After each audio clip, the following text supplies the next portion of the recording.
Sonny Corinthos. If you know me, then you know how much trouble you got yourself into right now. It was your kid who brought the trouble. You should have kept your boy closer to home. You should have gone anywhere but this church. Better than being arrested by the feds. I wouldn't be too sure about that. What, you're making threats? From a wheelchair? I don't have to walk to make you sorry for what you're doing. You listen, you need to get out of here. We're way beyond that. Morgan, that's your kid's name, right? Right? Morgan?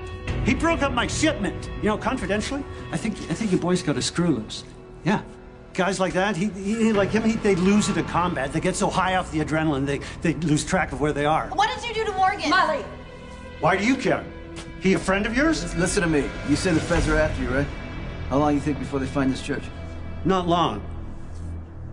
So it's a good thing I have so many hostages. Thank you much for that, Ms. Jerome. Me?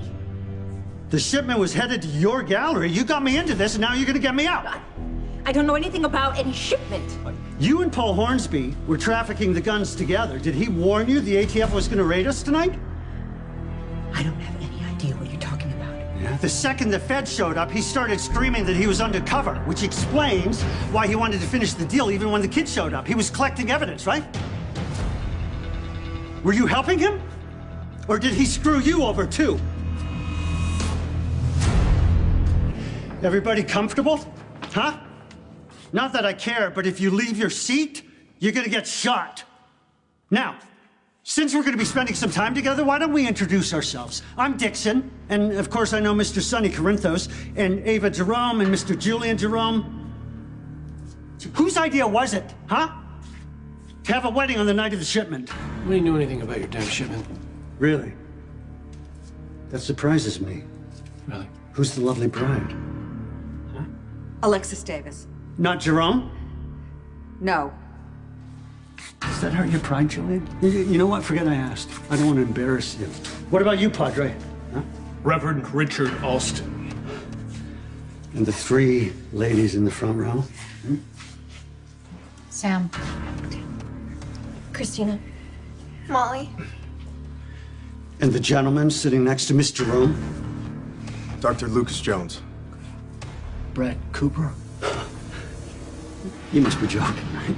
No, it's really my name. It's on my driver's license and everything.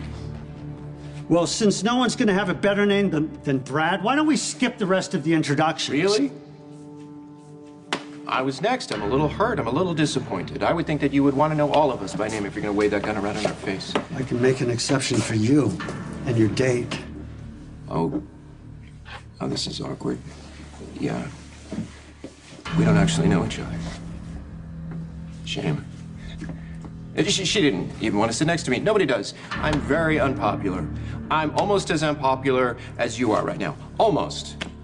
And, you know, I've taken a few hostages in my day, and I don't mean to hurt your feelings, but you're going about this entirely the wrong way. There is no way that you can keep an entire church full of people hostage indefinitely. So here's what, mindfully, I'm going to suggest to you. Why don't you just let us all go and then just keep one hostage? Now, ordinarily, I would nominate Sonny because, well, he's a horrible human being and he deserves to die. And to your benefit, he's loaded, right? He's got tons of money. He can probably afford to ransom himself, but, well, he is in a wheelchair and that is problematic. So why don't you instead take Julian? Shut up, Franco. He's the groom, right? So let's face it, it's his fault that we're all here. I feel like it's incumbent upon him to make that sacrifice. Why don't you volunteer yourself? Well, because I'm the worst hostage imaginable. There's no leverage. Who cares if I live or die? We're gonna prove that right now if you don't shut up.